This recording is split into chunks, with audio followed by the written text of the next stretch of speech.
रसुवा त ध्वस्त हो नि दाइ, सबै चाइनाबाट आएको खोलाले सबै पुरै बगायो। लगभग एउटा ठुलै बजार उ त्यसरी छोपेर खोलामाथिबाट हिँडिरहेछ बजार। बजार पुरै बेत्रावती बजार भन्ने छोपेर त्यो खोला माथि छ पुरै बजार त कहाँ मान्छे कति गयो कति गरे केही थाहा छैन। चाइनाबाट खोलो आयो, ठुलो बाढी आएको चाइनाबाट। मलाई भाग्नु के उता छरे जानपट्टि जानु, छरे जानपट्टि छरे औषधिहरू माथि आइसके क्या, माथि आइसके सुरक्षित छन्। अब त्यो भनिदिनु भागिहाल्नु भागिहाल्नु त्यहाँ भान्जेलाई फोन गर्नु छिटो, भान्जेलाई फोन गर्नु छिटो, भाग्नु भने क्या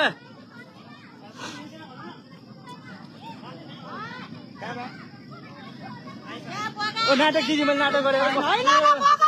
हजुर हजुर रसुवा त ध्वस्तै बनायो नि, बेत्रावतीदेखि लिएर टिमुरेसम्म सबै घरहरू, स्याब्रुको सबै घरहरू गयो, स्याब्रु बेसी बजार गयो, सबै गयो।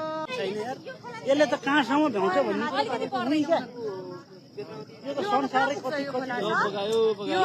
यो त तपाईँ त्रिशुली हुँदै धादिङ हुँदै मुङ्लिङ सबै गयो त सबै लाग्यो। अब त गइहाल्यो नि हेर्नु त।